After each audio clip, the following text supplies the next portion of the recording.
Je suis ici sur une montagne de fortune, mais qui ne profite pas à ceux qui ont fait ce travail-là. Des paddies de riz. Ces paddies de riz qu'on va amener dans des usines de transformation agroalimentaire pour décortiquer, pour enlever la balle et pour avoir le riz, voilà, long grain ou le riz cassé. Les gens dans la vallée de l'Ouémé, en République du Bénin, les agriculteurs sont courageux, ils sont travailleurs, ils ne sont pas paresseux. Ils se donnent beaucoup. Ils sont même ingénieux. Ils sont même avant-gardistes de la technique de la ferme intégrée. Sur moins d'1 hectare, il fait la production du riz. Sur moins d'1 hectare, il fait le maïs, il fait le gombo, il fait le piment, il fait la grande morelle, il fait des feuilles d'emballage d'acassa, il fait de la pisciculture et il pourrait faire beaucoup d'autres choses parce que le sol, il est riche. C'est la deuxième vallée la plus riche au monde après celle du Nil. Mais ils ont un talent d'Achille, la très faible transformation agroalimentaire. Les gens, la très faible transformation agroalimentaire du côté des agriculteurs va profiter à qui?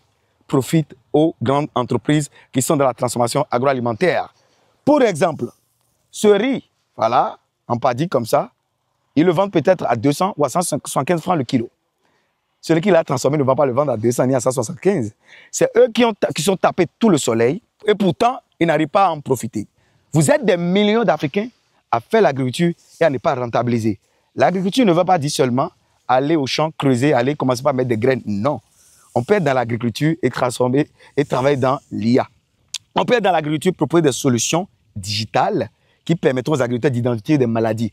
On peut être dans l'agriculture et être spécialisé dans le packaging. On peut être dans l'agriculture et être spécialisé dans la mécanisation agricole. On peut être dans l'agriculture spécialisé dans la communication digitale. On peut être dans l'agriculture spécialisé dans la transformation agroalimentaire. Je vous dis ici que c'est la transformation agroalimentaire qui est le domaine le plus rentable de tous les temps dans le domaine agricole. Si tu veux que je te donne beaucoup plus d'astuces comme ça, comme ces astuces, comme ces conseils, rejoins-moi à Abidjan ce 31 mai 2025 de 10h à 17h. C'est gratuit, vous ne payez rien. Où nous allons parler du thème « Quelles sont les nouvelles technologies à adopter pour contrer les challenges que pose l'agriculture en Afrique ?» Le lieu sera fixé incessamment et nous appelons toute la diaspora et toutes les personnes qui veulent accompagner cette initiative de nous contacter au numéro que vous voyez à l'écran pour leur accompagnement. On y va dans le vif de cette vidéo. Salut les gens, pour ceux qui ne me connaissent pas, je suis M. Talagwebala Wansou, je suis paysagiste, ingénieur agronome praticien, entrepreneur multi-investisseur. Je te parle sur ma chaîne d'agriculture du développement, d'investissement en Afrique, des intérêts de l'Afrique, des plantes et de leurs vertus. Et si c'est des choses comme ça qui t'intéressent, tu es au bon endroit. En parlant même de bon endroit, notre entreprise agriculture moderne peut vous aider à acheter des semences agricoles de bonne qualité, des machines agricoles de bonne qualité, la fabrication des machines agricoles de bonne qualité, la vente des fruitiers tropicaux, la formation agricole, l'installation de fermes, le suivi et l'évaluation. Et si vous voulez savoir comment on transforme nos produits, allez vers les établissements Kilo de Fruits Bénin au numéro que vous voyez à l'écran. Ils sont les leaders dans les jus pressés sur place et les produits de la ferme à l'assiette bio. On y va dans le vif de cette vidéo.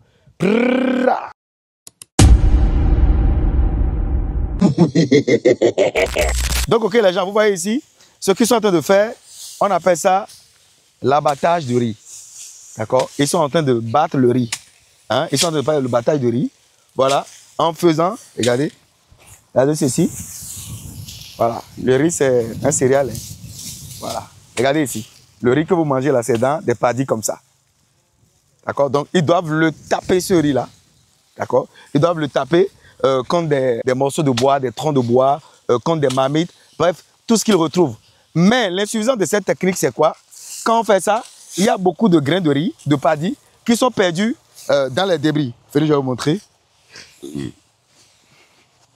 D'accord? Il y a beaucoup de grains, d'accord, qui sont perdus dans les débris. Regarde ici. Tu vois? Et ces débris-là, regardez ici, ces débris sont laissés dans le champ pour fertiliser le champ. Moi, je vais prendre l'échantillon d'abord dans cette vidéo-là et je vais vous dire ce que j'en pense. Je vais amener à la ferme pour voir est-ce que mes chèvres et mes chevaux vont apprécier. Si mes chèvres et mes chevaux apprécient, eh bien, c'est le jackpot, c'est bingo. Je prends un camion et je ramasse tout ce qui est ici. Ça, première suffisance.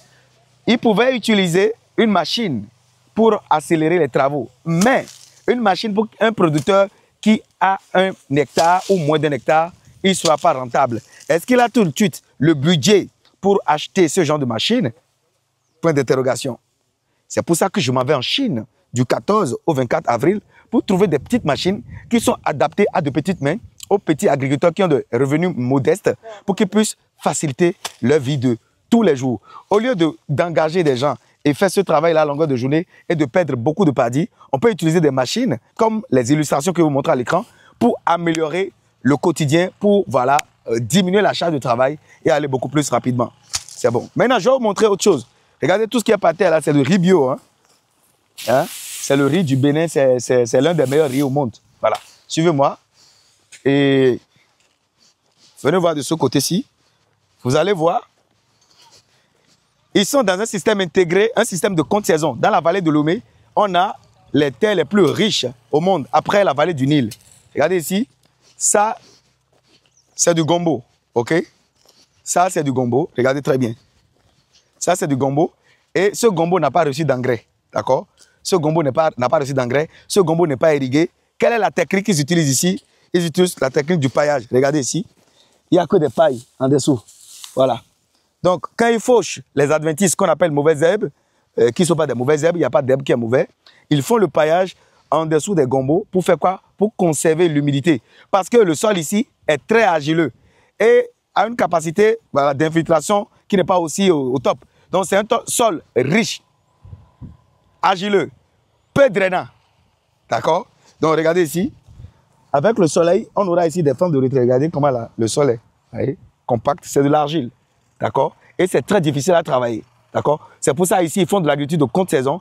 Et quand il y a la crue, voilà, l'eau inonde partout. La décrue, voilà, la fertilité est partout. Regardez le maïs là, qui est là-bas.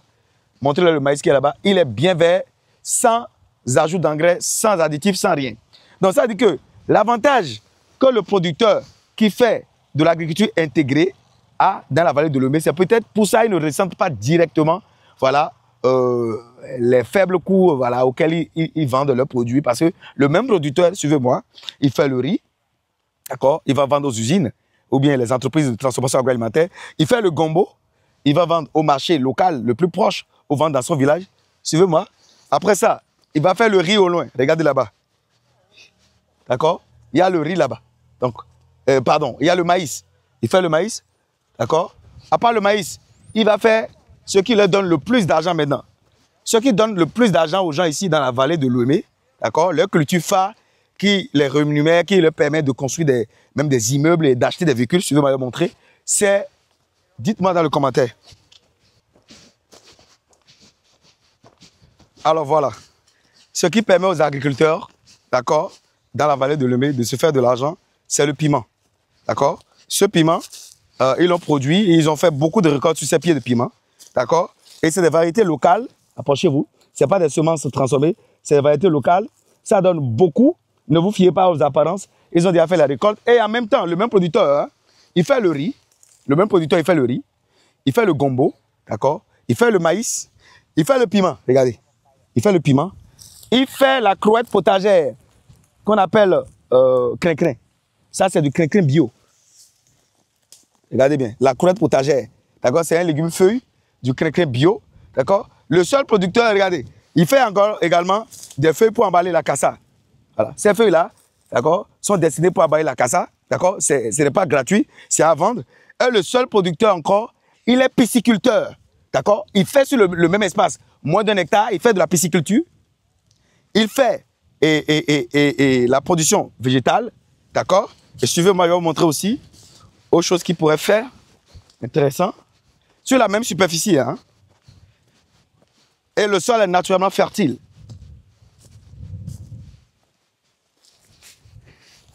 Il fait cette plante-là, cette solanacée-là, qu'on appelle, regardez bien, comment on appelle ça? Regardez bien. La grande morelle. Donc, c'est pour vous dire que la vallée de Lomé est très riche. Les sols dans la vallée de Lomé sont riches. La terre est fertile. Les agriculteurs sont courageux. Ils sont déterminés. Ils font beaucoup d'efforts. Mais, malgré tout ça, malgré tous ces efforts, ils n'arrivent toujours pas à s'en sortir. Donnez-moi le pourquoi. Donnez-moi la réponse dans les commentaires. Bon, les amis, on parle de nouvelles technologies pour répondre concrètement aux difficultés de l'agriculture. Je vais poser une question aux agriculteurs à côté de moi, parce que c'est eux qui produisent le riz et tout. Je vais leur demander pourquoi ils n'utilisent pas des batteuses de riz pour vite voilà, battre leur riz. Ils vont me répondre, mais là-haut, Et était raison, bon, mais nous avons batteuse, des noms, Julesien. Bon, mais garantis alors, nous avons été raison.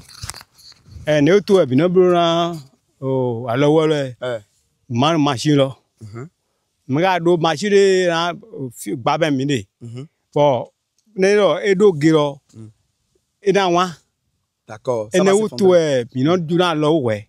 Je respire rapidement. Il a dit que les machines qui sont disponibles là ne sont pas adaptées à leur réalité. Eux, ils sont dans des zones de bas-fond et des sols mouvants. D'accord? C'est l'argile et tu peux t'enfoncer. La machine aussi n'ira pas nulle part. N'ira nulle part. Et le transport est difficile. Ok. Et ne sont bien, bon, durant l'eau. Ne me le gâteau de galo à mi. Bon, mon machine, mon gâteau, bon, et ma idée dans le travail dans le encore à mi.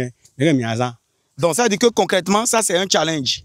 Vous voyez, quand on dit ingénieur agronome, ce n'est pas rester dans le bureau. C'est un challenge, un réel challenge maintenant. On doit trouver une machine qui est légère, facile à transporter et qui va faciliter la vie à ces gens agriculteurs qui font le riz que vous consommez dans vos assiettes tout de suite. Ce que tu manges en regardant la vidéo, là, c'est eux qui produisent ça. Bon, maintenant, motopompe. Pour la motopompe, quelles sont vos difficultés? Motopompe, vous faites une motopompe, c'est ancien à l'île. Motopompe, là, il en a mêlé. Bueno ason na miri mado vidi aha aweto no si glejetin ni bo ma moto pombo et laisse-le mado sikmede. Suivez-moi. Il a dit à cause du manque de motopompe, il a un champ de riz qui va rien donner parce qu'il n'a pas à apporter de l'eau quoi. Parce que le riz ne doit pas manquer d'eau voilà pendant la production quoi. Donc le riz c'est une culture, surtout le riz de bas-fond, c'est une culture qui ne doit jamais rentrer en stress hydrique. Bon, motopompe là, on a 2000 ans, on a une fois. Et on a mon année, bon, ni le adjei, en vrai, miou, ne m'a donné quoi, et en gloé. Ok.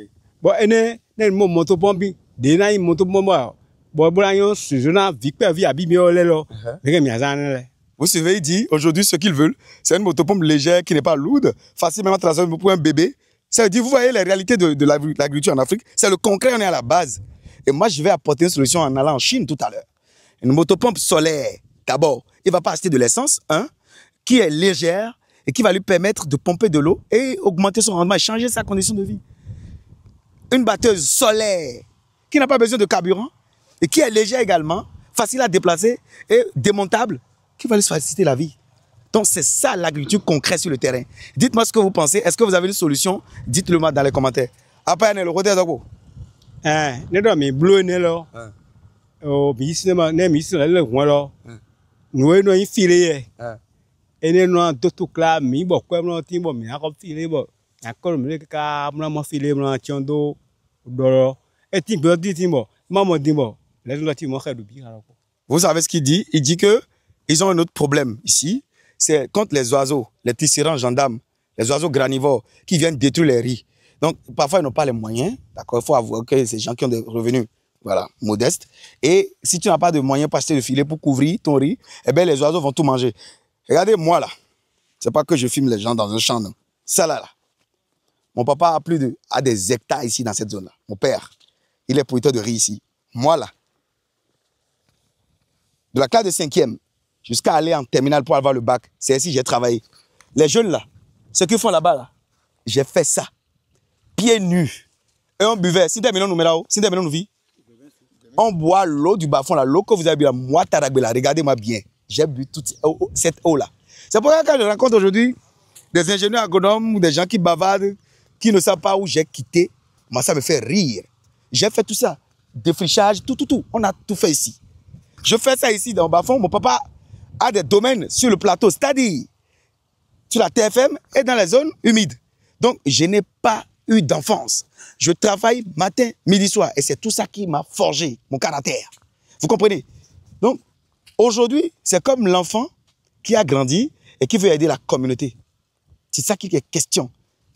Il est important pour tout Africain d'apporter une solution efficace, accessible et immédiatement disponible pour sa communauté. Et c'est ce travail que moi je veux faire. Apporter des machines, c'est vrai, je vais gagner de l'argent, mais c'est des machines qui sont à des coûts qui sont adaptés à leur budget, légères et faciles à utiliser. Si tu es intéressé par ce type de machine, contacte-moi au numéro que tu vois à l'écran. Maintenant, motopompe de quoi? Est-ce que j'ai déjà des motopompes flottantes qui sont légères qui sont thermiques et qui sont faciles à transporter. Merci, Yana Chiami. Merci beaucoup.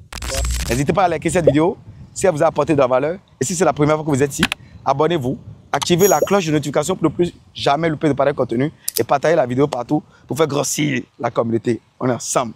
Bra.